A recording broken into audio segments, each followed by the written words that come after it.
প্রত্যেক দেশেরই একটা করে স্পেশালিটি আছে এবং দেখা যায় যে ওদের কোনো একটা জিনিস থাকে যেটা অনেক বেশি মানে ফেমাস ওই দেশে। তো বেলজিয়ামের সবচেয়ে ফেমাস হচ্ছে বেলজিয়ামের চকলেট আর হচ্ছে ফ্রেঞ্চ ফ্রাই। তো ফ্রেঞ্চ ফ্রাই তো নিয়ে আসতে পারবো না, চকলেট নিয়ে আসছি কিছু। আর আসলে কোনো দেশে গেলে টুকটাক শপিং তো করতেই হয়, যেহেতু সবাই আছে গিফট দেওয়ার জন্য কিছু তো কিনে আনতেই হয়। তো রাতে শপিং করার জন্য একটু বের হলাম। আর শপিং কিন্তু একবারে করি নাই, বারে বারে মানে কয়েকটা জায়গা থেকে করা হয়েছে। তো সেগুলো আস্তে আস্তে পরবর্তীতে শেয়ার করব। আর এখন হচ্ছে আমাদের মানে বাসার কাছেই যে শপিং সেন্টারটা, ওখানে ঘুরছিলাম কিছু সুভিনিয়ার এবং চকলেট কেনার জন্য। তো ঘুরে ঘুরে দেখলাম যে, আর আমি যেই জায়গায় যাই প্রত্যেকটা জায়গার সুভিনিয়ারগুলো নিয়ে আসি। এই যে এখানে অ্যান্ট্রপে গিয়েছিলাম, অ্যান্ট্রপে সুভিনিয়ারও নিয়ে আসছি।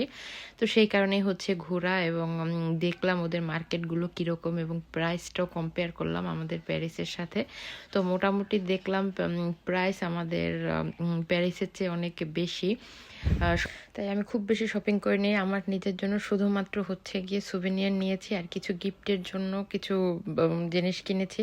যাই হোক, ঘুরে ঘুরে দেখছিলাম। আর এই জায়গাটা হচ্ছে আমাদের বাসা থেকে 2-3 মিনিটের দূরত্বে। এবার আমরা বললাম না, বাসাটা এমন একটা জায়গায় নিয়েছি যেখান থেকে সব কিছুই কাছে, শপিং সেন্টার, তারপর খাবার দাবারের রেস্টুরেন্ট। আমরা ঘুরবো যে জায়গাগুলো, সেই জায়গাগুলো এই যে এইখানটাই হচ্ছে আমাদের বাসার। এই জায়গাটাই এত বেশি জমজমাট যে রাত 2টা-3টা পর্যন্ত হচ্ছে আমরা ঘুরেছি এবং বাইরে থেকেছি।